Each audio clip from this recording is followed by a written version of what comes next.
2, 1. 오늘은 임금체불 사건에 대해서 말씀드리려고 합니다.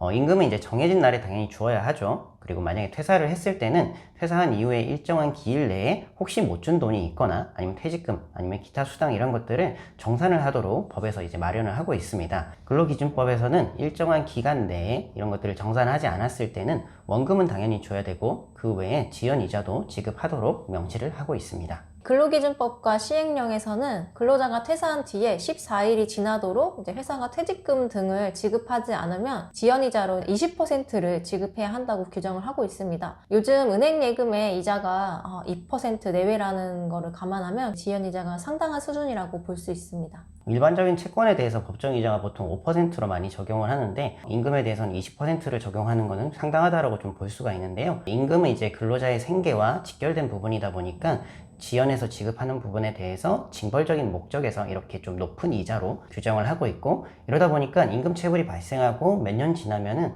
실제로 원금과 비슷하게 이자가 불어나는 경우들도 종종 있습니다. 물론 이제 회사가 파산이나 회생 절차가 개시되는 등 이제 변제 능력이 없거나 아니면 근로자성을 다투면서 이제 퇴직금을 줄 의무가 있는지 다투는 기간에는 지연이자 규정이 적용되지 않습니다. 그렇다면 이제 지연이자와 소멸시효에 대해서 구체적으로 살펴보겠습니다. 일단 지연이자를 받기 위해서는 노동청에 진정하는 것만으로는 받을 수는 없습니다. 꼭 민사소송 절차를 같이 진행을 하셔야 되는데요. 그래서 소송을 진행을 하시면서 임금과 그리고 임금에 대해서 언제부터 발생한 이자를 지급하라 라는 내용으로 해서 지급명령 신청을 하시는 분들도 있고요. 아니면 실제로 이제 민사소송에 소를 제기하시는 경우들이 있는데, 이런 이제 민사 절차를 꼭 진행을 하셔야지만 지연이자를 받을 수가 있습니다. 노동청은 이제 임금 체불이 발생했을 때 이것을 이제 검찰로 송치해서 처벌 여부를 따지는 기관이지 회사에 지연이자를 지급하라고 명령하는 기관은 아닙니다. 그래서 지연이자까지 청구해서 받으시려면 반드시 소송 절차를 병행하셔야 합니다.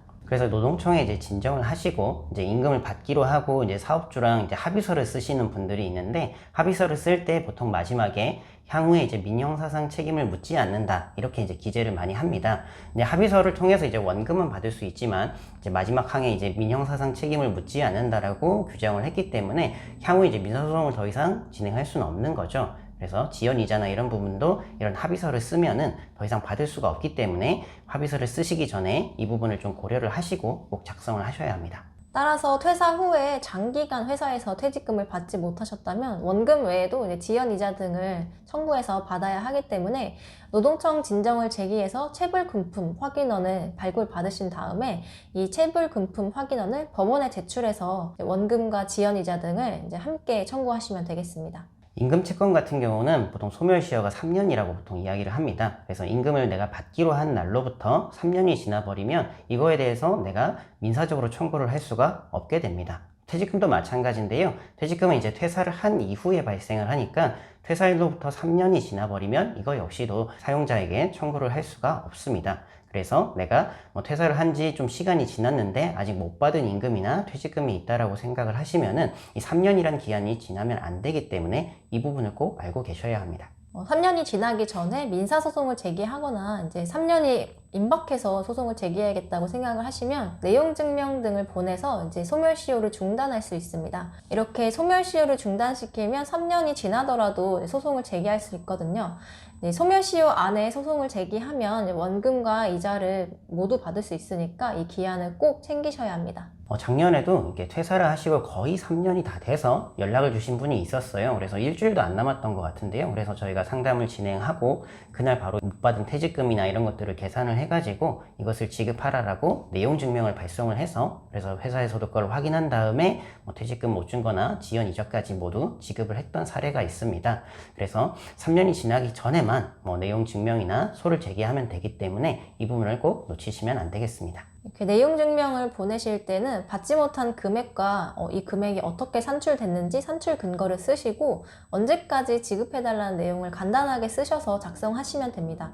그래서 사업장 주소나 이제 사용자에게 보내면 되고, 같은 내용으로 세부를 인쇄하셔서 우체국에 가시면 이제 내용 증명을 보낼 수 있습니다. 이 소멸시효 관련해서 많이 오해를 하시는 것들이 있는데, 노동청 진정을 제기했으니까 괜찮은 거 아니냐 이런 이야기를 하시는데 그러면은 3년 지나서 못 받는 경우들이 있습니다.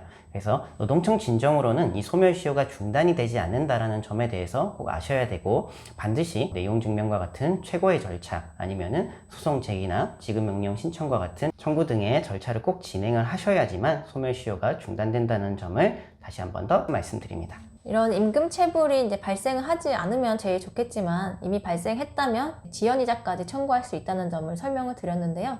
이번 영상을 통해서 도움이 되셨으면 좋겠습니다. 보시고 나서 궁금한 것들은 댓글 남겨주시면 저희가 답변 드리도록 하겠고요. 앞으로도 유익한 내용으로 인사드리도록 하겠습니다. 감사합니다. 감사합니다.